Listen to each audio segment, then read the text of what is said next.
Hello everyone, All India Bar Examination 20 AIB 20 ಎಕ್ಸಾಮ್ಗೆ appear ಆಗ್ತಿರುವಂತ ಪ್ರತಿಯೊಬ್ಬ ಸ್ಟೂಡೆಂಟ್ಗೆ important ಆಗುವಂತ ವಿಡಿಯೋ. ಆಲ್ರೆಡಿ ನೀವು ಥಂಬ್ನೇಲ್ ನೋಡಿದಿರಿ. ಸೊ ಎಕ್ಸಾಮ್ ತುಂಬಾ ಈಸಿ ಅಂತ ಹೇಳೋದಕ್ಕೆ ನನ್ನ ಹತ್ರ ರೀಸನ್ಸ್ ಇದೆ. ಅದೇ ರೀತಿ ನನ್ನ ಪ್ರೀವಿಯಸ್ ವಿಡಿಯೋಸ್ ಅಲ್ಲೂ ಹೇಳ್ತಿದೆ, ಬಟ್ ಎಕ್ಸಾಮ್ ಕಷ್ಟ ಅನ್ನೋದಕ್ಕೂ ಸಹ ಎಸ್ ಸ್ಟೂಡೆಂಟ್ಸ್ ಫೇಲ್ ಆಗ್ತಾರೆ ಅನ್ನೋದನ್ನು ನಿಜಾನೇ. ಸೊ ಏನ್ ಮಾಡಿದ್ರೆ ನಾವು ಎಕ್ಸಾಮ್ ಪಾಸ್ ಆಗ್ತೀರಿ, ಕ್ಲಿಯರ್ ಆಗೋದಕ್ಕೆ ನಮ್ಮ ಹತ್ರ ಏನು strategy etcetera tips and tricks. ನೀವು ಸೆಲ್ಫ್ ಸ್ಟಡಿ ಮಾಡಿ ಅಥವಾ ನಿಮಗೆ ಸಪೋರ್ಟ್ ಬೇಕು, ಗೈಡೆನ್ಸ್ ಬೇಕು ಅಂತಂದ್ರೆ ಕ್ಲಾಸಸ್ ಅಟೆಂಡ್ ಮಾಡಿ. ಬಟ್ ಸೆಲ್ಫ್ ಸ್ಟಡಿ ಮಾಡಿ ಓದೋದಾದ್ರೂ ಸಹ ನೀವು ಆರಾಮಾಗಿ ಪಾಸ್ ಆಗಬಹುದು. ಹೇಗೆ ಅನ್ನೋದನ್ನ ತಿಳಿಸ್ತೀನಿ. ಫಸ್ಟ್ ಥಿಂಗ್, ಎಕ್ಸಾಮ್ ಈಸಿ ಯಾಕೆ ಅಂತಂದ್ರೆ exam open book exam. That is ನೀವು ಬುಕ್ಸ್ ತಗೊಂಡು ಹೋಗಬಹುದು ಎಕ್ಸಾಮಿಗೆ ಆರಾಮಾಗಿ. ನಿಮ್ಮ ಎಲ್ಲ ಸಿಲೆಬಸ್ ಅಲ್ಲಿರುವಂತಹ 19 ಸಬ್ಜೆಕ್ಟ್ಸ್ ಏನಿದೆ, 19 ಸಬ್ಜೆಕ್ಟ್ಸ್ ನ ಬೇರಾಕ್ಸ್ ತಗೊಂಡು ಹೋಗಿ ಎಕ್ಸಾಮ್ ನ ನೀವು ನೋಡ್ಕೊಂಡು ಬರೆಯುವಂತ ಎಕ್ಸಾಮ್. 100 marks exam. ಯಾವುದೇ ರೀತಿ ನೆಗೆಟಿವ್ ಮಾರ್ಕಿಂಗ್ ಇಲ್ಲ. This is my second point. Negative marking ಇಲ್ಲ ಅಂತಂದಾಗ ನೀವು ಯಾವುದೇ ಆನ್ಸರ್ ತಪ್ಪು ಮಾಡಿದ್ರಿ ಅಂತ ಹೇಳಿ ನಿಮ್ಗೆ ಮಾರ್ಕ್ಸ್ ಕಟ್ ಮಾಡೋದಿಲ್ಲ. ಸೊ ನೀವು ಪೂರ್ತಿ 100ಕ್ಕೆ 100 ಆನ್ಸರ್ಸ್ ನ ಅಟೆಂಡ್ ಮಾಡಿ ಬರಬಹುದು ಎಕ್ಸಾಮ್ ಅಲ್ಲಿ. And third and most important, ನೀವು LLB 5 ಇಯರ್ಸ್ 3 ಇಯರ್ಸ್ ಎಕ್ಸಾಮ್ ನ ಪಾಸ್ ಆಗಿದ್ದೀರಿ. ಯಾವುದೇ ಬುಕ್ ತಗೊಂಡು ಹೋಗಿ ನೋಡಿ ಬರ್ದಿರೋದಂತದಲ್ಲ. ಅಂತ ಎಕ್ಸಾಮ್ ನ ಪಾಸ್ ಆಗಿದ್ದೀರಿ ಅಂತಂದ್ರೆ ಇದು ಬರೀ ಕ್ವಾಲಿಫೈಯಿಂಗ್ ಇನ್ ನೇಚರ್. ನೀವು ಬರೀ ಪಾಸ್ ಆಗ್ಬೇಕಷ್ಟೇ ಈ ಎಕ್ಸಾಮ್ ಅಲ್ಲಿ. 40-45 ಮಾರ್ಕ್ಸ್ ಬಂದ್ರೆ ಸಾಕು, ನೀವು ಪಾಸ್ ಆಗ್ತಿದ್ದೀರಿ. ಅಂಡ್ ಪಾಸ್ ಆಗೋದು ನಮಗೆ ತುಂಬಾನೇ ಈಸಿ. ಬಟ್ ಎಕ್ಸಾಮ್ ಕಷ್ಟ ಅಂತ ಹೇಳೋದಕ್ಕೆ ಎಸ್ ಸ್ಟೂಡೆಂಟ್ಸ್ ಫೇಲ್ ಆಗ್ತಾರೆ ಅನ್ನೋದು ನಿಜ. AIB ಎಕ್ಸಾಮ್ ಅಲ್ಲೂ ಸ್ಟೂಡೆಂಟ್ಸ್ ಫೇಲ್ ಆಗ್ತಾರೆ. ಅದಕ್ಕೆ ರೀಸನ್ಸ್ ಏನು, ನೀವು ಹೇಗೆ ಅದರಿಂದ ಹೊರಗೆ ಬರಬಹುದು ಅನ್ನೋದನ್ನ ಡಿಸ್ಕಸ್ ಮಾಡೋಣ. But before that, all India bar examination 18 and 19 ನಾನು ನಿಮಗೆ ಒಂದು ಸ್ಟಾಟಿಸ್ಟಿಕ್ಸ್ ಅನ್ನ ತೋರಿಸ್ತೀನಿ ಹೇಗಿತ್ತು ಅನ್ನೋದು. ಅಂಡ್ ಆಲ್ಸೋ ವಿಡಿಯೋ ನಿಮಗೆ ಇಷ್ಟ ಆಗ್ತಿದೆ, ಇದೇ ರೀತಿ ನಿಮಗೆ ವಿಡಿಯೋಸ್ ಬೇಕು ಕಂಟೆಂಟ್ ಅಂತ ಅಂದಾಗ ನೀವು ಚಾನೆಲ್ನ ಸಬ್ಸ್ಕ್ರೈಬ್ ಮಾಡಿ. ಈ ವಿಡಿಯೋ ಇಷ್ಟ ಆಯ್ತು ಅಂತಂದ್ರೆ ವಿಡಿಯೋನ ಲೈಕ್ ಮಾಡಿ, ಕಮೆಂಟ್ ಮಾಡಿ ತಿಳಿಸಿ. ನಿಮಗೆ AIB ಎಕ್ಸಾಮ್ ಅಪಿಯರ್ ಆಗ್ತಿದೆ ಅನ್ನೋದಾದ್ರೆ, ಅದರ ರಿಲೇಟೆಡ್ ಏನಾದರೂ ತಿಳ್ಕೋಬೇಕು ಅನ್ನೋದಾದ್ರೆ ಡೆಫಿನೆಟ್ಲಿ ಕಮೆಂಟ್ ಮಾಡಿ. ಅಂಡ್ ಅದರ ರಿಲೇಟೆಡ್ ನಾನು ನಿಮಗೆ ವಿಡಿಯೋಸ್ ಅನ್ನ ತರ್ತೀನಿ. And also Swathi law academy ಕಡೆಯಿಂದ ನಿಮಗೆ AIB 20ಗೆ ಚಾಂಪಿಯನ್ಸ್ ಬ್ಯಾಚ್ ಲಾಂಚ್ ಆಗಿದೆ. ಸೊ ಚಾಂಪಿಯನ್ಸ್ ಬ್ಯಾಚ್ ನಿಮಗೆ 50+ ಅವರ್ಸ್, 50ಗಿಂತ ಜಾಸ್ತಿ ಅವರ್ಸ್ ಏನೇ ಇರುತ್ತೆ. ಕಂಪ್ಲೀಟ್ ಕ್ಲಾಸಸ್ ಫೋಕಸ್ಡ್ ನಿಮ್ಮ AIB ಎಕ್ಸಾಮ್ ಪಾಸ್ ಆಗೋದ್ರ ಬಗ್ಗೆ. ಪ್ರತಿಯೊಂದು ಸ್ಟೂಡೆಂಟ್ ಆರಾಮಾಗಿ ಪಾಸ್ ಆಗಬಹುದು. And I will make sure that ನಿಮ್ಮ ಈ ಕರೆಕ್ಟ್ ಪ್ರಿಪರೇಷನ್ ಸ್ಟ್ರಾಟಜಿ ಜೊತೆಗೆ ನೀವು ಪಾಸ್ ಆಗೋದು ಹೇಗೆ. ಸೊ ಇದನ್ನ ನಾನು ಎನ್ಶ್ಯೂರ್ ಮಾಡ್ತೀನಿ. ಕ್ಲಾಸಸ್ ನಿಮಗೆ ಕನ್ನಡ ಅಂಡ್ ಇಂಗ್ಲಿಷ್ 2 ಲ್ಯಾಂಗ್ವೇಜ್ ಅಲ್ಲಿ ಇರುತ್ತೆ. ಸೊ ಇದು ಕಂಪ್ಲೀಟ್ ಫುಲ್ ಕೋರ್ಸ್ ನಿಮಗೆ ಬೇರಾಕ್ಸ್ ಇಂದಾನೆ ಪ್ರಿಪರೇಷನ್. ವೈ? ಬಿಕಾಸ್ ನೀವು ಅಲ್ಟಿಮೇಟ್ಲಿ ಬೇರಾಕ್ ತಗೊಂಡು ಹೋಗಿ ನೋಡಿ ಎಕ್ಸಾಮ್ ಬರೆದು ಪಾಸ್ ಆಗುವಂಥದ್ದು. ಸೊ ಬೇರಾಕ್ಸ್ ಅಲ್ಲಿ ನೀವು ಓದೋದನ್ನ ಕಲೀಲೇಬೇಕಾಗತ್ತೆ. And ultimately as a law student ನಿಮಗೆ bare act is must for your preparation. ಯಾವುದೊಂದಕ್ಕೂ ಬೇರಾಕ್ಟ್ ಬೇಕೇ ಬೇಕು. ಸೊ ಬೇರಾಕ್ಟ್ ಇಂದಾನೆ ನಾವು ಪ್ರಿಪರೇಷನ್ ಅನ್ನ ಮಾಡ್ತಿರೋದು. ಸೊ ದಟ್ ನಿಮಗೆ ಯಾವುದೋ ಬುಕ್ ಅಲ್ಲಿ ಓದಿಸಿ ಇನ್ಯಾವುದೋ ಬುಕ್ ನ ರೆಫರ್ ಮಾಡಬೇಕು ಅಂತ ಇರೋದಿಲ್ಲ ಖಂಡಿತ. ಸೊ ಓಪನ್ ಬುಕ್ ಎಕ್ಸಾಮ್ ಯಾವ ರೀತಿ ಓಪನ್ ಬುಕ್ ನೋಡೋಣ. ನೆಕ್ಸ್ಟ್ 50+ ಅವರ್ಸ್, 50ಕ್ಕಿಂತ ಹೆಚ್ಚು ಗಂಟೆಗಳನ್ನ ಒಂದು ಕ್ಲಾಸಸ್ ಆಗಿರುತ್ತೆ, daily classes. Previous year question papers ಸಹ ಸಾಲ್ವ್ ಮಾಡಿರುವಂತ ವಿಡಿಯೋಸ್ ನಿಮಗೆ ಲೆಕ್ಚರ್ಸ್ ಅಲ್ಲಿ ಅಪ್ಲೋಡ್ ಆಗಿರುತ್ತೆ. ಸೊ ಇದಿಷ್ಟು ವಿಡಿಯೋ ಕೋರ್ಸ್ ನಿಮಗೆ ಅವೈಲೇಬಲ್ ಆಗುತ್ತೆ ಎಟ್ ಅ ವೆರಿ ನಾಮಿನಲ್ ಪ್ರೈಸ್. ನೀವು Swati law academy application install ಮಾಡ್ಕೋಬಹುದು ಅಂಡ್ ಅಡ್ಮಿಷನ್ಸ್ ಅನ್ನ ತಗೊಳ್ಬಹುದು. ಹಾಗೆ ಅಥವಾ ನೀವು swatilaw.com ವೆಬ್ಸೈಟ್ ವಿಸಿಟ್ ಮಾಡಿನೂ ನಿಮ್ಮ ಅಡ್ಮಿಷನ್ಸ್ ಅನ್ನ ತಗೊಳ್ಬಹುದು. ನೀವು 9650849915 ಈ ನಂಬರಿಗೆ ಕಾಲ್ ಮಾಡಿ ಬೇಕಾದ್ರೂ ನಿಮ್ಮನ್ನ ನೀವು ಎನ್ರೋಲ್ ಮಾಡ್ಕೋಬಹುದು ಈ ಕ್ಲಾಸಸ್ಗೆ. ಸೊ ಇದಿಷ್ಟು ನಿಮಗೆ AIB 20 ಎಕ್ಸಾಮ್ ನ 100% ಪ್ರತಿಯೊಬ್ಬ ಸ್ಟೂಡೆಂಟ್ ಪಾಸ್ ಆಗಬಹುದಾಗಿರುವಂತ ಎಕ್ಸಾಮ್. ಅಂಡ್ ಎಕ್ಸಾಮ್ ಪಾಸ್ ಆಗೋದಿಕ್ಕೆ ನಿಮಗೆ ಸ್ವಾತಿ ಲಾ ಅಕಾಡೆಮಿ ಕಡೆಯಿಂದ ಸಿಗ್ತಿರುವಂತ ಗೈಡೆನ್ಸ್ ಅಂಡ್ ಇದೊಂದು ಚಾಂಪಿಯನ್ಸ್ ಬ್ಯಾಚ್. ಸೊ ನಿಮಗೆ ಬೇಕಾಗಿರುವಂತ ಟೆಸ್ಟ್ ಸೀರೀಸ್ ಎಕ್ಸೆಟ್ರಾ ಎಲ್ಲ ರೀತಿ ಹೆಲ್ಪ್ ಪ್ರೊವೈಡ್ ಮಾಡಲಾಗುತ್ತೆ. ನೆಕ್ಸ್ಟ್ ಈಗ AIB 19 ಮತ್ತೆ AIB 18 ನ ಒಂದು ಡೇಟಾ ಶೇರ್ ಮಾಡ್ತೀನಿ. ದಟ್ ಇಸ್ ಫೇಲಿಯರ್ ಇದಾರೆ ಎಕ್ಸಾಮ್ಸ್ ಅಂತಂದಾಗ ಫೇಲ್ ಪಾಸ್ ಅನ್ನೋದು ಇದ್ದೇ ಇರುತ್ತೆ. ಸೊ ಎಷ್ಟು ಜನ ಪಾಸ್ ಆಗ್ತಾರೆ, ಎಷ್ಟು ಜನ ಫೇಲ್ ಆಗ್ತಾರೆ ಅನ್ನೋಂಥ ಒಂದು ಪರ್ಸೆಂಟೇಜ್ ನೀವು ಇದನ್ನ ನೋಡಬಹುದು. ಫಸ್ಟ್ ಥಿಂಗ್, ಅಪಿಯರ್ ಆಗಿರುವಂತ ಎಕ್ಸಾಮಿಗೆ ರಿಜಿಸ್ಟರ್ ಮಾಡಿರೋದು, ಅಪ್ಲೈ ಮಾಡಿರೋದು ಬರೀ. ಅಂಡ್ ಈ ಎಕ್ಸಾಮಿಗೆ ಡೆಫಿನೆಟ್ಲಿ ಲಕ್ಷಾಂತರ ಸ್ಟೂಡೆಂಟ್ಸ್ ಅಪ್ಲೈ ಮಾಡ್ತಾರೆ ಆಲ್ ಓವರ್ ಇಂಡಿಯಾದಿಂದ. ಸೊ ಯಾಕಂದ್ರೆ ಎಲ್ಲರಿಗೂ ಸಹ ಅಡ್ವೊಕೇಟ್ ಆಗಬೇಕು, ಎನ್ರೋಲ್ಮೆಂಟ್ ಸರ್ಟಿಫಿಕೇಟ್ ಬೇಕು. ಸೊ ಹಾಗಾಗಿ 1,48,000 ಸ್ಟೂಡೆಂಟ್ಸ್ ಅಪ್ಲೈ ಮಾಡಿದ್ದಾರೆ. ಅಪಿಯರ್ ಆಗಿರೋದು ಎಕ್ಸಾಮಿಗೆ ಬರೀ 1,44,000 ಸ್ಟೂಡೆಂಟ್ಸ್. ಆಬ್ಸೆಂಟ್ ಆಗಿದ್ದಾರೆ ಒಂದು 4,000 ಸ್ಟೂಡೆಂಟ್. ಡೆಫಿನೆಟ್ಲಿ ಯಾವುದೇ ಎಕ್ಸಾಮ್ ಆಗಿರ್ಲಿ ಆಬ್ಸೆಂಟ್ ಆಗೋದಂತೂ ಕಾಮನ್. ಪಾಸ್ ಆಗಿದ್ದು ಎಷ್ಟು ಜನ? ಇಷ್ಟು ಜನರಲ್ಲಿ ಪಾಸ್ ಆದಂತ ಸ್ಟೂಡೆಂಟ್ಸ್ ಬರೀ 69,646 ಸ್ಟೂಡೆಂಟ್ಸ್.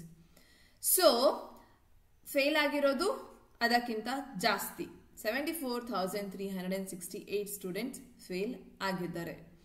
ಎಕ್ಸಾಮ್ ಈಸಿ ಆದ್ರೂ if you do not know ಅಥವಾ you lack your preparation, do not know strategy, ಸರಿಯಾದಂತ ಒಂದು ಸ್ಟ್ರಾಟಜಿ ಜೊತೆಗೆ ಓದ್ಲಿಲ್ಲ ಅಂತಂದ್ರೆ ಫೇಲ್ ಆಗೋದು ಗ್ಯಾರಂಟಿ.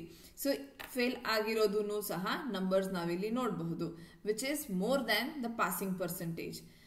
ಅದೇ ಒಂದು ಇದರಲ್ಲಿ AIB 19 ನ ಸ್ಟ್ಯಾಟಿಸ್ಟಿಕ್ಸ್. ಸೊ ಓವರ್ ಆಲ್ ಆಗಿ ಎಕ್ಸಾಮಿಗೆ ಅಪಿಯರ್ ಆಗಿರೋದು, ರಿಜಿಸ್ಟರ್ ಮಾಡ್ಕೊಂಡಿರೋದು ಎಕ್ಸಾಮಿಗೆ, ಎಕ್ಸಾಮ್ ಕೊಡುವಂತ ಸ್ಟೂಡೆಂಟ್ಸ್ ನ ಒಂದು ಸಂಖ್ಯೆನೂ ಸಹ ಜಾಸ್ತಿ ಆಗಿದೆ. ಸೊ ಇಲ್ಲಿ ಆಲ್ಮೋಸ್ಟ್ 2,36,000 ಸ್ಟೂಡೆಂಟ್ಸ್ ಎಕ್ಸಾಮ್ ನ ಅಪ್ಲೈ ಮಾಡಿದ್ದಾರೆ.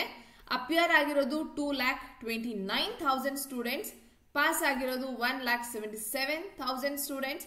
ಫೇಲ್ ಆಗಿರುವಂತ ಸಂಖ್ಯೆ ಕಮ್ಮಿ, ಬಟ್ ಹೌದು ಫೇಲ್ ಆಗಿದ್ದಾರೆ ಈ ಎಕ್ಸಾಮ್ ಅಲ್ಲಿ ಕೂಡ ಸಹ. ಇಲ್ಲೊಂದು ಪಾಸಿಂಗ್ ಪರ್ಸೆಂಟೇಜ್ ನಮಗೆ ಅರೌಂಡ್ 70% ಅಲ್ಲಿ ಬರುತ್ತೆ. AIB 18 ಅಲ್ಲಿ ಪಾಸಿಂಗ್ ಪರ್ಸೆಂಟೇಜ್ ವಾಸ್ ಅರೌಂಡ್ 50% ಇದರಲ್ಲಿ ಬರುತ್ತೆ. ಬಟ್ ಫೇಲ್ಯೂರ್ ಯಾಕಿದೆ ಅಂತಂದ್ರೆ ಒಂದು ಸರಿಯಾದಂತ ಸ್ಟ್ರಾಟಜಿ ಇಲ್ಲ. ಈಗ ಸ್ಟ್ರಾಟಜಿ ಹೇಗೆ ಏನು ಅಂತಂದ್ರೆ ಲೆಟ್ ಮಿ ಟೆಲ್ ಯು. ನಿಮಗೆ first thing, bar council of India AIB 20 ನ ಒಂದು ಸಿಲೆಬಸ್ ನೀವು ನೋಡಿದಿರಿ. ಪ್ರೀವಿಯಸ್ ವಿಡಿಯೋಲಿ ನಾನು ಸಿಲೆಬಸ್ ನ ಕವರ್ ಮಾಡಿದ್ದೀನಿ. ಸಿಲೆಬಸ್ ಏನು ಎಕ್ಸಾಮಿಗೆ 19 ಸಬ್ಜೆಕ್ಟ್ಸ್ ಇದೆ. ಈ 19 ಸಬ್ಜೆಕ್ಟ್ಸ್ ಎಲ್ಲ ಓದೋ ಅವಶ್ಯಕತೆನೇ ಇಲ್ಲ. ನೀವು ಬೇಕಿದ್ರೆ ಸೆಲ್ಫ್ ಸ್ಟಡಿ ಮಾಡಿ ಅಥವಾ ನೀವು ಕ್ಲಾಸಸ್ ತಗೊಳ್ತೀರಿ ಅನ್ನೋದಾದ್ರೆ ಡೆಫಿನೆಟ್ಲಿ ಫುಲ್ ಕಂಪ್ಲೀಟ್ ಸಿಲೆಬಸ್ ಅನ್ನ ಕವರ್ ಮಾಡಲಾಗತ್ತೆ. ಸೊ ಕಂಪ್ಲೀಟ್ ಗೈಡೆನ್ಸ್ ಅಬೌಟ್ ಎಲ್ಲ ಏನೇನು ಕೇಳಿದ್ದಾರೆ ಪ್ರತಿಯೊಂದು ಇದ್ದೇ ಇರುತ್ತೆ. ಆದ್ರೆ ಸೆಲ್ಫ್ ಸ್ಟಡಿ ಮಾಡ್ತಿದ್ದೀನಿ ಅಂದ್ರೂ ಸಹ ನೀವು ಪಾಸ್ ಆಗಬಹುದು.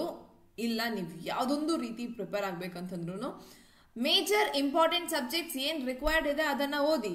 ಎಲ್ಲಾ ಸಬ್ಜೆಕ್ಟ್ಸ್ 19 ಸಬ್ಜೆಕ್ಟ್ ಓದುವಂತ ಅವಶ್ಯಕತೆ ಖಂಡಿತ ಇಲ್ಲ. ಯಾವುದೇ ಎಕ್ಸಾಮ್ ಆಗಿರಬಹುದು, ನಿಮಗೆ ಕೇಳುವಂತ ಇಂಪಾರ್ಟೆಂಟ್ ಮೇಜರ್ ಸಬ್ಜೆಕ್ಟ್ಸ್ ಏನಿದೆ ಅದನ್ನ ಫೋಕಸ್ ಮಾಡಿ. ನಿಮ್ಮ ಫ್ಯೂಚರ್ಗೂ ಹೆಲ್ಪ್ ಆಗುವಂಥದ್ದು. ನೀವು ಯಾವುದೇ ಒಂದು ಲಿಟಿಗೇಷನ್ ಹೋಗ್ಬೇಕಾ, ಜುಡಿಷರಿಗೆ ಹೋಗ್ಬೇಕಾ, ಪ್ರತಿಯೊಂದಕ್ಕೂ ಹೆಲ್ಪ್ ಆಗುತ್ತೆ ಮೇಜರ್ ಸಬ್ಜೆಕ್ಟ್ಸ್. ಅಂಡ್ ಏನನ್ನ ಫೋಕಸ್ ಮಾಡಬೇಕು ಅನ್ನೋದನ್ನ ನಾನು ನಿಮಗೆ ತಿಳಿಸ್ಕೊಡ್ತೀನಿ ಇಲ್ಲಿ. ಫಸ್ಟ್ ಅಂಡ್ ಫಾರ್ಮೋಸ್ಟ್ ಇದಿಷ್ಟನ್ನ ಓದಿ ನಿಮ್ಮ ಎಕ್ಸಾಮ್ 100% ಕ್ಲಿಯರ್ ಆಗ್ತೀರಿ. ಯಾಕೆ ಹೇಗೆ ಅಂತಾನು ನೋಡಬಹುದು ನೀವು. ಸೊ ಫಸ್ಟ್ ಅಂಡ್ ಫಾರ್ಮೋಸ್ಟ್ ಯಾವುದೇ ಎಕ್ಸಾಮ್ ಆಗಿರ್ಲಿ, ಇಲ್ಲಿರುವಂತಹ 19 ಸಬ್ಜೆಕ್ಟ್ಸ್ ಏನಿದೆ, 19 ಸಬ್ಜೆಕ್ಟ್ ಅಲ್ಲಿ ಅಟ್ ಮೋಸ್ಟ್ ಇಂಪಾರ್ಟೆಂಟ್ ಏನು? Constitutional law at most important 10 ಮಾರ್ಕ್ಸ್ಗೆ ಕೇಳಿರುವಂಥದ್ದು. ಕ್ಲಿಯರ್? ಒಟ್ಟೊಟ್ಟಿಗೆ ನೀವು ಬೇಕಿದ್ರೆ ಮಾರ್ಕ್ಸ್ ಕ್ಯಾಲ್ಕುಲೇಟ್ ಮಾಡ್ಕೊಳ್ತಾ ಹೋಗ್ಬಹುದು ಹೇಗೆ ಅನ್ನೋದನ್ನ. ಸೆಕೆಂಡ್ ಮೇಜರ್ ಸಬ್ಜೆಕ್ಟ್ ಅನ್ನುವಾಗ IPC ಅಂಡ್ ಹೊಸದು BNS ಅಂಡ್ ಮೇಜರ್ ಡಿಫರೆನ್ಸ್ ಅಂತ ಏನಿಲ್ಲ. ಸೆಕ್ಷನ್ ನಂಬರ್ಸ್ ಏನೇ ವೇರಿ ಆಗ್ತಿರೋದು. ಸಿವಿಲ್ ಜಜ್ ಎಕ್ಸಾಮ್ ಆದ್ರೆ ಸೆಕ್ಷನ್ ನಂಬರ್ಸ್ ನೀವು ನೆನ್ಪಿಟ್ಕೊಂಡು ಹೋಗಿ ಬರೀಬೇಕು. ಬಟ್ ಈಗ ಸೆನ್ಸ್ ಇದು ನಿಮಗೆ ಓಪನ್ ಬುಕ್ ಆಗಿರೋದ್ರಿಂದ ಎರಡೂ ಬೇರೆ ತಗೊಂಡು ಹೋಗಿ ಆನ್ಸರ್ ಮಾಡಬಹುದು, ಆರಾಮಾಗಿ ಆನ್ಸರ್ ಮಾಡಬಹುದು. So do not worry.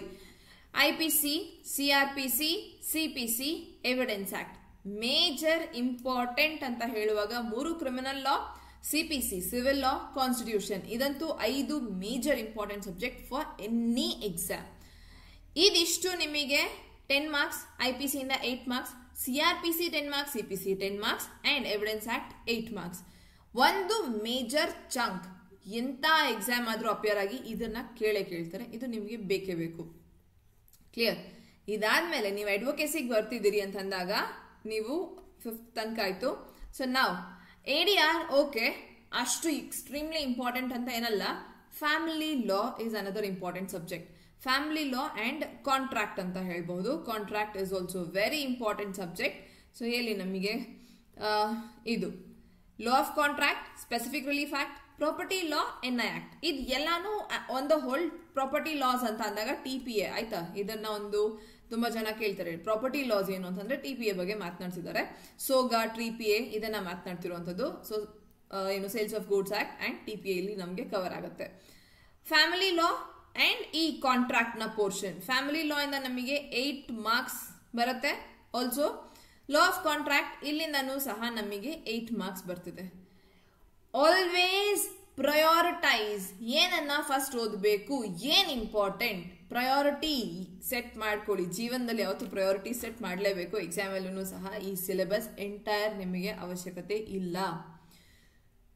And next ಇದಾಯ್ತು.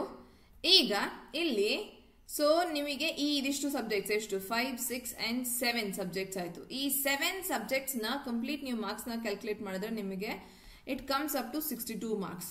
ಓಕೆ, ಸೊ ಈ 10, 20, 30 ಇಲ್ಲಿ 10, 10, 10 ಸ್ಕಿಪ್ ಮಾಡೋ ಹಾಗಿಲ್ಲ. ಅಂಡ್ ರಿಮೈನಿಂಗ್ 8, 8, 8, 8 ಇದು ನಿಮಗೆ 62 ಮಾರ್ಕ್ಸ್ ಅಮೌಂಟ್ ಆಗುತ್ತೆ. ಕ್ಲಿಯರ್? 62 ಇಷ್ಟನ್ನ ನೀವು ಓದ್ತಿದ್ದೀನಿ ಅಂತಂದ್ರೂ ಸಹ 100% ಪಾಸ್ ಆಗ್ತೀರಿ. ಈ 62 ಈ ಮೇಜರ್ ಇಂಪಾರ್ಟೆಂಟ್ ಲಾಸ್ ಓದೋದು ಪ್ಲಸ್ ನೋಡ್ಕೊಂಡು ಆನ್ಸರ್ ಮಾಡೋದು ಅರ್ಥ ಮಾಡ್ಕೊಳ್ಳಿ ಆಯ್ತಾ. ಹೇಗಿದ್ರು ಬೇರೆ ನಿಮ್ ಕಣ್ಮುಂದೆ ಇರುತ್ತೆ, ನೋಡಿ ಆನ್ಸರ್ ಮಾಡುವಂಥದ್ದು. ಇದರ ಒಂದು ರಿಲೇಟೆಡ್ ಟೆಸ್ಟ್ ಸೀರೀಸ್ ಅಟೆಂಡ್ ಮಾಡಿ. ಪ್ರೀವಿಯಸ್ ಇಯರ್ ಕ್ವೆಶನ್ ಪೇಪರ್ಸ್ ಏನೆಲ್ಲ ಇದೆ ಅದನ್ನ ಅಟೆಂಡ್ ಮಾಡಿ. More than enough to qualify this exam. ಇದಿಷ್ಟನ್ನ ನೀವು ಡೆಡಿಕೇಟೆಡ್ಲಿ, ಇನ್ನು ನಿಮ್ಮ ಹತ್ರ 50 ದಿನ ಇದೆ, 50ಕ್ಕಿಂತ ಜಾಸ್ತಿ ದಿನ ಇದೆ, ಡೆಡಿಕೇಟೆಡ್ಲಿ ಇಷ್ಟನ್ನ ಮಾತ್ರ ಮಾಡ್ಕೊಳ್ತೀನಿ ಅಂತಂದ್ರೂ ನೀವು 100% ಎಕ್ಸಾಮ್ ಕ್ಲಿಯರ್ ಮಾಡಬಹುದು. ಇನ್ಯಾವುದೊಂದು ನಿಮಗೆ ಹೆಲ್ಪ್ ಬೇಕಾಗಿಲ್ಲ. ಯಾಕಂದ್ರೆ ನಿಮಗೆ ಬೇಕಾಗಿರೋದು ಬರೀ 40 ಮಾರ್ಕ್ಸ್ 45 ಮಾರ್ಕ್ಸ್ ಅಂತಾನೆ ತಗೊಳ್ಳೋಣ. 62 is way more than that. And book ನೋಡ್ಕೊಂಡು ಆನ್ಸರ್ ಮಾಡೋದು, ಸೊ ಆರಾಮಾಗಿ ಕ್ಲಿಯರ್ ಆಗ್ಬೋದು. ಸರಿ, ನೀವು ತಪ್ಪಾಗಿ ಆನ್ಸರ್ ಮಾಡ್ತೀರಿ ಅಂತ ಅಂದ್ರೂ ಸಹ 10 ನಂಬರ್ ತಪ್ಪು ಮಾಡ್ತೀರಿ ಅಂತಂದ್ರೂ 52 ಅಗೇನ್ ಆರಾಮಾಗಿ ಪಾಸ್ ಮಾಡುವಂತ ರೇಂಜ್ ಅಲ್ಲೇ ಇದ್ದೀರಿ. ಕ್ಲಿಯರ್? ಇದಿಷ್ಟು ನೀವು ಮಾಡಿದ್ರು 100% ಪಾಸ್ ಆಗ್ತೀರಿ. ಇದಲ್ಲದೆ ನಾನು ಇನ್ನೂ ಓದ್ಬೇಕು ಅಂದ್ಕೊಂಡಿದ್ರು ಸಹ ನೀವು ಕಂಪನಿ ಲಾ ಖಂಡಿತ ಬೇಕಾಗಿಲ್ಲ. ತುಂಬಾ ದೊಡ್ಡ ಬೇರಾಕ್ಟ್, ಈವನ್ ಏನಿದ್ರಲ್ಲಿ ಬರೋದೆಷ್ಟು 2 ನಂಬರ್ ಅಷ್ಟೇನೆ. ಆ ಬುಕ್ ಇಡೀ ನೀವು ಓದಿ ಅದನ್ನ ಅರ್ಥ ಮಾಡ್ಕೊಂಡು ನೀವು ಎಕ್ಸಾಮಿಗೆ ಮತ್ತೆ ಕನ್ಫ್ಯೂಷನ್ ಕ್ರಿಯೇಟ್ ಮಾಡ್ಕೊಳ್ಳೋದಕ್ಕಿಂತ ಕಂಪನಿ ಲಾ ಸ್ಕಿಪ್ ಮಾಡ್ಬೋದು, ಆರಾಮಾಗಿ ಸ್ಕಿಪ್ ಮಾಡಿ. ಪ್ರೊಫೆಷನಲ್ ಎಥಿಕ್ಸ್ ಅಂಡ್ ಕಾಂಡಕ್ಟ್ ಒಂದು ರೀಡಿಂಗ್ ಆಸ್ ಅನ್ ಅಡ್ವೊಕೇಟ್ ನಿಮಗೆ ಗೊತ್ತಿರಬೇಕು, ಬಟ್ ಎಕ್ಸಾಮ್ ಪರ್ಪಸ್ ಅಂತ ಕೇಳುವಾಗ ಇಲ್ಲ, ಅವಶ್ಯಕತೆ ಇಲ್ಲ. ಅಡ್ಮಿನಿಸ್ಟ್ರೇಟಿವ್ ಲಾ ಅವಶ್ಯಕತೆ ಇಲ್ಲ. Okay, and ADR definitely okay, ಒಂದು ಸ್ಲೈಟ್ ಇಂಪಾರ್ಟೆನ್ಸ್ ಇದೆ, ನೋಡ್ಕೊಳ್ಬಹುದು ಅನ್ನೋಂಥ ಸಬ್ಜೆಕ್ಟ್ ಇದು. ಓಕೆ, ಅದನ್ನ ಬಿಟ್ಟು ಎನ್ವೈರನ್ಮೆಂಟಲ್ ಲಾ ಎಸ್ ನೋಡ್ಕೊಳ್ಬಹುದು ಅನ್ನುವಂಥ ಸಬ್ಜೆಕ್ಟ್ ಏನೇ ಬಿಟ್ರೆ ಓದ್ಲೇಬೇಕಂತ ಇಲ್ಲ. ಸೈಬರ್ ಲಾ ಅವಶ್ಯಕತೆ ಇಲ್ಲ, ಇಂಡಸ್ಟ್ರಿಯಲ್ ಲಾ ಅವಶ್ಯಕತೆ ಇಲ್ಲ. ಲಾ ಆಫ್ ಟಾರ್ಟ್ ಒಂದು ಅಗೇನ್ ಇನ್ನೊಂದು ಸಬ್ಜೆಕ್ಟ್ ಆಡ್ ಆನ್ ಮಾಡ್ಕೋಬಹುದು ಓದ್ತೀನಿ ಅನ್ನುವಂಥ ಸಬ್ಜೆಕ್ಟ್ಗೆ. Torts, motor vehicle act, consumer protection law definitely ಇದು ಅಗೇನ್ ನಿಮಗೆ ಮಾರ್ಕ್ಸ್ ಫೆಚ್ ಮಾಡುತ್ತೆ. 5 ನಂಬರ್ನ ಕೇಳ್ತಾರೆ. ಪ್ಲಸ್ ಕನ್ಸ್ಯೂಮರ್ ಪ್ರೊಟೆಕ್ಷನ್ ಲಾ ನಿಮಗೆ ಆಸ್ ಅನ್ ಅಡ್ವೊಕೇಟ್ ತುಂಬಾ ಈಸಿ ಆಗಿರುವಂತ ಒಂದು ಪೋರ್ಷನ್. ಅಂಡ್ ಈಸಿಯಾಗಿ ನೀವು ನಿಮ್ಮ ಲಿಟಿಗೇಷನ್ ಅನ್ನ ಕ್ಯಾರಿ ಆನ್ ಮಾಡೋದಕ್ಕೂ ಸಹ ನಿಮಗೆ ಹೆಲ್ಪ್ ಮಾಡುತ್ತೆ. ಸೊ ಈ ಪೋರ್ಷನ್ ಅಗೇನ್ ಕವರ್ ಮಾಡ್ಕೋಬಹುದು. ಟ್ಯಾಕ್ಸೇಷನ್ ಡೆಫಿನೆಟ್ಲಿ ಅವಶ್ಯಕತೆ ಇಲ್ಲ. Land acquisition, intellectual property loss ಇದು ಅವಶ್ಯಕತೆ ಇಲ್ಲ. ಓಕೆ, ಸೊ ನೀವು ಈಗ ಓದ್ತೀನಿ ಅಂತಂದಾಗ ಪ್ರಯಾರಿಟೈಸ್ ಮಾಡ್ಕೋಬೇಕು. ಮಾರ್ಕ್ಸ್ ಪ್ರಯಾರಿಟೈಸ್ ಮಾಡ್ಕೊಳ್ಳಿ, ಸಬ್ಜೆಕ್ಟ್ ಅಕಾರ್ಡಿಂಗ್ಲಿ ಪ್ರಯಾರಿಟೈಸ್ ಮಾಡ್ಕೊಳ್ಳಿ ಅಂತಂದ್ರೂ ಈಗ ಈ 62ಗೆ ನಾವು ಈ +5 ಅನ್ನ ಹಾಕೊಂಡ್ರೆ ನಮಗೆ 67 ಆರಾಮಾಗಿ ಕ್ಲಿಯರ್ ಆಗಿ ಪಾಸ್ ಆಗುವಂತ ಒಂದು ಮಾರ್ಕ್ಸ್ ನಿಮ್ಮ ಕೈಯಲ್ಲಿದೆ ವಿತ್ ಪ್ರಿಪರೇಷನ್. ಇದನ್ನ ಬಿಟ್ಟು ಉಳಿದ ಬೇರಾಕ್ಟ್ಸ್ ಕೂಡ ಸಹ ಜೊತೆಗೆ ಎತ್ಕೊಂಡೇ ಹೋಗಿರ್ತೀರಿ. ನೋಡಿದ್ದು ಕ್ವೆಶನ್ಸ್ ನೋಡ್ಕೊಂಡು ಮಾರ್ಕ್ ಮಾಡಬಹುದು. ತೀರಾ ಗೊತ್ತಿಲ್ಲ ಅನ್ನೋಂಥವ್ರೇನಲ್ಲ, ಪ್ರತಿಯೊಬ್ಬರಿಗೂ ನಿಮಗೆ ಕನ್ನಡದಲ್ಲೂ ಇದೆ, ಇಂಗ್ಲಿಷಲ್ಲೂ ಇದೆ, ನೋಡ್ಕೊಂಡು ಮಾರ್ಕ್ಸ್ ಅಟೆಂಡ್ ಮಾಡಬಹುದು ಆರಾಮಾಗಿ. ಬಟ್ ಈ 67 ಅಂತೂ ನೀವು ವಿತ್ ಪ್ರಿಪರೇಷನ್ ನೋಡ್ಕೊಂಡು ಹೋಗಿದ್ದೀರಿ, ಅಂಥದ್ರಲ್ಲಿ ಫೇಲ್ ಆಗುವಂತ ಒಂದು ಮಾತೇ ಬರೋದಿಲ್ಲ. So be it for any student, AIB exam is very easy. And ಇನ್ನೊಂದು, ನೀವು ತಲೆಯಲ್ಲಿ ಏನ್ ಹೇಳ್ಕೊಳ್ತೀರಿ, whatever you think that is true. Exam ಕಷ್ಟ ಅನ್ಕೊಂಡ್ರೆ ನಿಜವಾಗ್ಲೂ ಕಷ್ಟ, ಎಕ್ಸಾಮ್ ಈಸಿ ಅಂತ ಅನ್ಕೊಂಡ್ರೆ ನಿಜವಾಗ್ಲೂ ಈಸಿ. ನಾನು ನಿಮಗೆ ಫೇಲ್ ಆಗೋದಕ್ಕೆ ಸ್ಟ್ಯಾಟಿಸ್ಟಿಕ್ಸ್ ಇದೆ ತೋರಿಸಿದ್ದೀನಿ, ಪಾಸ್ ಆಗೋದಕ್ಕೆ ಏನು ಸ್ಟ್ರಾಟಜಿ ಇದೆ ಅದನ್ನು ಹೇಳ್ತಿದ್ದೀನಿ. So it's up to you that ನೀವು ಪಾಸ್ ಆಗ್ತೀರಿ ಅನ್ನೋದನ್ನ ನೀವು ಫಿಕ್ಸ್ ಆಗಿ ಅಂಡ್ ನೀವು ಪಾಸ್ ಆಗ್ತೀರಿ. ಅಂಡ್ ನಿಮಗೆ ಯಾವುದೇ ರೀತಿ ಹೆಲ್ಪ್ ಬೇಕು ಅಂತಂದ್ರೆ ಡೆಫಿನೆಟ್ಲಿ ಸ್ವಾತಿ ಲಾ ಅಕಾಡೆಮಿಗೆ ನೀವು ಕಾಲ್ ಮಾಡಬಹುದು, ಕಾಂಟ್ಯಾಕ್ಟ್ ಮಾಡಬಹುದು. ಹಾಗೆ ಈ ಒಂದು ಬ್ಯಾಚ್ ಇದೆ at a very nominal price and ಆರಾಮಾಗಿ ನಿಮ್ಮ ಸಿಲೆಬಸ್ ಅನ್ನ ಕವರ್ ಮಾಡ್ಕೋಬಹುದು. ಇಲ್ಲ ನಾನು ಪೂರ್ತಿ ಎಲ್ಲ 19 ಸಬ್ಜೆಕ್ಟ್ ಓದ್ಲೇಬೇಕು, ಅಟೆಂಡ್ ಮಾಡಿ ಕ್ಲಾಸಸ್ನ, ನಾನು ನಿಮಗೆ ಕಂಪ್ಲೀಟ್ ವಿತ್ ಎಲ್ಲ ಸೆಕ್ಷನ್ಸ್ ಬೇರೆ ಯಾವ ಎಕ್ಸಾಮ್ಗೆ ಬೇಕಾದ್ರೂ ಸಹ ನಿಮ್ಗೆ ಇದು ಹೆಲ್ಪ್ ಆಗುತ್ತೆ ಅನ್ನೋ ರೀತಿನ ನಾನು ನಿಮಗೆ ಹೇಳ್ಕೊಡ್ತೀನಿ. ಅಂಡ್ ಈ ಒಂದು ಕಂಪ್ಲೀಟ್ ಭರವಸೆ ಸ್ವಾತಿ ಲಾ ಅಕಾಡೆಮಿ ಕಡೆಯಿಂದ, ಸಿನ್ಸ್ ಆಲ್ರೆಡಿ ನಾವು ಬೇರೆ ಎಕ್ಸಾಮ್ಸ್ಗೂ ಸಹ we have proven our strength. So ಹಾಗಾಗಿ ನೀವು AIB20 ಎಕ್ಸಾಮ್ನ ಆರಾಮಾಗಿ ಪಾಸ್ ಮಾಡಬಹುದು ಅಂತ ನಾನು ಹೇಳ್ತಿದ್ದೀನಿ. ಇನ್ನೇನಾದರೂ ನಿಮಗೆ ಡೌಟ್ಸ್ ಇದೆ ಡೆಫಿನೆಟ್ಲಿ ಯು ಕ್ಯಾನ್ ಕಮೆಂಟ್, ಅಥವಾ ವಿಡಿಯೋ ಇಷ್ಟ ಆಗಿದೆ ದೆನ್ ಲೈಕ್ ಮಾಡಿ. ಇದೇ ರೀತಿ ಇನ್ನಷ್ಟು ನಿಮಗೆ ಕಂಟೆಂಟ್ ಬೇಕು, ಎಕ್ಸಾಮ್ಸ್ನ ರಿಲೇಟೆಡ್, ಲಾ ರಿಲೇಟೆಡ್ ತಿಳ್ಕೋಬೇಕು, ಡೆಫಿನೆಟ್ಲಿ ಚಾನೆಲ್ನ ಸಬ್ಸ್ಕ್ರೈಬ್ ಮಾಡಿ and I am here to help you. Already subscribe ಮಾಡಿರೋಂಥವ್ರಿಗೆ thank you very much and all the best for every student. Thank you.